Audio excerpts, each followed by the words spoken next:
Cluster news today और मैं हूं आपके साथ मानवी ठाकुर। शुरुआत करते हैं आज की खास खबरों से। उत्तर प्रदेश के सीतापुर जिले में पत्रकार राघवेंद्र वाजपेयी की हत्या के मामले में इंटरनेशनल प्रेस क्लब ने डीएम के माध्यम से महामहिम राष्ट्रपति को ज्ञापन दिया। इस ज्ञापन में पत्रकार की हत्या की निष्पक्ष जांच और उनके परिवार को 1 करोड़ रुपए का मुआवजा देने की मांग की गई।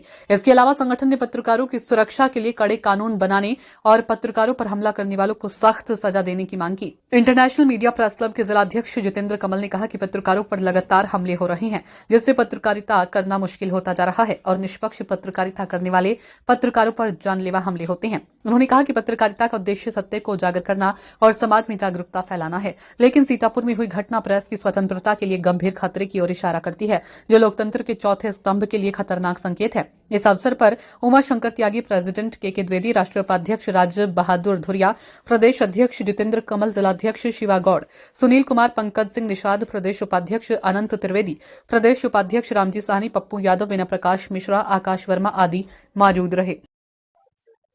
आज जो ज्ञापन दिया जा रहा है इंटरनेशनल मीडिया प्रेस क्लब आज एक राष्ट्रीय संगठन जो कि पत्रकार, अधिवक्ता व समाज सेवियों के हितों के लिए बराबर प्रयासरत है। मैं साथियों आपको अवगत कराना चाहता हूं कि आजकल पत्रकारों पर घटनाएं अत्यंत बढ़ गई हैं। जो पत्रकार किसी भ्रष्टाचार को उजागर करने का प्रयास करता है या सच्ची कलम के द्वारा घटनाओं से आम जनमानस को रूबरू कराना चाहता है, तो उस पर दिन प्रतिदिन घटनाएं बढ़ती जा रही। पत्रकार साथी हमारा असमय मौत के घाट उतारा जा रहा है।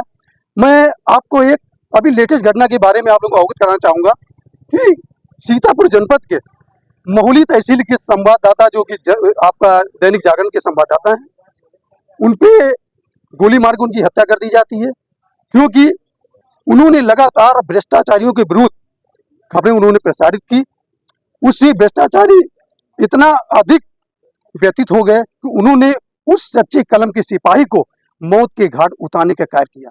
कि उत्पीड़न पूरे देश में लगातार हो रहा है। एक लंबी पत्रकारिता के दौरान इस तरह का उत्पीड़न हमने आज तक कभी नहीं देखा। हत्याएं भी हो रही हैं। अब बार बार दोहराने से कोई लाभ नहीं। अभी विद्वान अधिवक्ता जी ने हमारे बताया और हमारे संस्थापक अध्यक्ष जी ने भी आपको अवगत कराया घटना से, सीतापुर की घटना से। तो हम यही कहना चाह रहे हैं कि आज हमने जो 5 सूत्रीय मांगों को लेकर अपना एक ज्ञापन दिया है और हम उसका इंतजार करेंगे कि किस तरह का हमें उसका रिस्पांस मिलता है।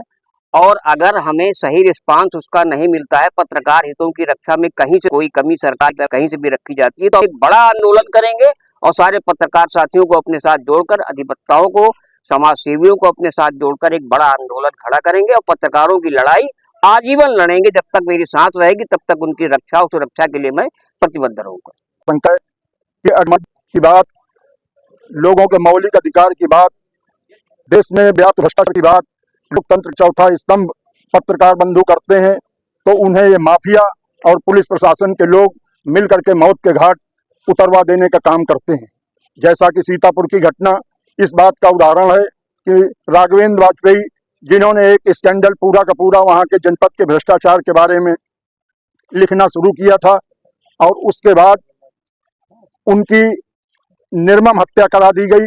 आज हम सारे के सारे लोग इस बात के लिए जिलाधिकारी के माध्यम से महामहिम राष्ट्रपति को संबोधित ज्ञापन देने के लिए यहाँ पर एकत्र हुए हैं, आए हैं। अधिवक्ताओं के साथ भी इसी तरीके का किया गया कि अधिवक्ता बिल ला करके अधिवक्ताओं की जबान और अधिवक्ताओं की कलम को बिल्कुल जो है वो मूक बना देना चाहती है ये सरकार। हम लोग किसी भी कीमत पर अधिवक्ता बिल भी नहीं पास होने देंगे। पत्रकार बंधुओं की स्वतंत्रता पर कहीं पर भी आंच नहीं आने देंगे। हम समाज के जागरूक लोग हैं और अपनी जागरूकता के साथ में इस देश की इस लड़ाई को आखिरी अंजाम तक लड़ने का काम करें।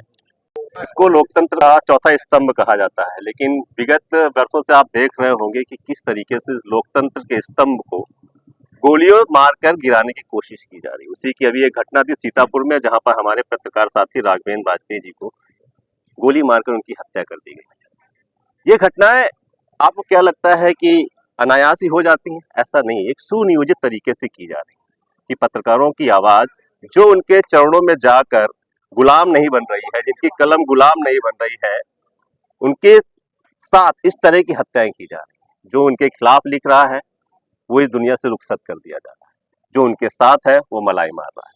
तो ऐसे जो निर्भीक पत्रकार हैं, जो साहसी पत्रकार हैं, जो सड़क से लेकर संसद तक के लोगों की आवाज बनते हैं, एक एक बात उजागर करने की कोशिश करते हैं, तो उनके हितों के लिए हमने और हमारे साथियों ने इंटरनेशनल मीडिया प्रेस क्लब ने यहाँ पर आज ज्ञापन दिया है कि ऐसे साथियों के हितों की रक्षा के लिए, सुरक्षा के लिए, स्वाभिमान के लिए कुछ सरकार इस तरह की प्रबंध करे कि जब हम आम आदमी की आवाज है, थोड़ा हम लोग लोकतंत्र के चौथे स्तंभ हैं, तो हमारे लिए कुछ नियम और कानून अलग होने चाहिए जिससे हमें सुरक्षा मिले। और जैसे दबंग लोग हैं और क्रिमिनल माइंडेड लोग हैं, उनको थोड़ा तो डर हो कि पत्रकार है और इसके साथ हम इस तरह का कुछ कार्य करेंगे तो हमारे साथ कुछ आगे ऐसा कुछ गलत हो सकता है। तो हमारी मांग यही है कि सुरक्षा की दृष्टि से कुछ ऐसे कड़े कानून लाया जाए, पत्रकार सुरक्षा नियम लाया जाए, जिससे हम पत्रकारों की सुरक्षा के लिए कुछ प्रतिबंध किए जाए। अगर कोई पत्रकार इस वाली घटना का घटित होती है, उसमें अगर शामिल हो जाता है, तो उसके परिवार की सुरक्षा के लिए 1 करोड़ का मुआवजा हम लोगों ने मांग की है, सभी साथियों ने, 1 करोड़ का मुआवजा होना चाहिए। सरकारी एक परिवार के एक व्यक्ति को एक सरकारी नौकरी दे। आश्रित बच्चों को, जो उनके बच्चे हैं, उनको शिक्षा एकदम फ्री होनी चाहिए, फ्री शिक्षा देनी चाहिए। और भी जो मांगे हैं हम लोग लगातार करते रहेंगे। अगर जैसा कि हमारे वरिष्ठ साथी ने बताया है कि अगर सरकार इस पे नहीं चेतती है, तो इंटरनेशनल मीडिया प्रेस क्लब पूरे प्रदेश में एक पत्रकारों की हितों की सुरक्षा रखने के लिए आंदोलन करेंगे, पूरे देश में आंदोलन करेंगे। जैसे कि हमारा नाम ही है इंटरनेशनल मीडिया प्रेस क्लब। समर्थन हमें विदेशों से भी प्राप्त हो रहा है कि भारत में पत्रकारों के हितों की सुरक्षा के लिए कड़े प्रतिबंध क्यों नहीं, कड़े कानून क्यों नहीं बनाए गए, इसकी मांग हो रही है, जिसकी आज पूरे उत्तर प्रदेश में कई जिलों पे हमारी टीमों ने ज्ञापन दिए हैं। और आगे भी अगर नहीं होता है तो ज्ञापन, इसके बाद ज्ञापन नहीं तो फिर आगे आंदोलन हम सभी करेंगे।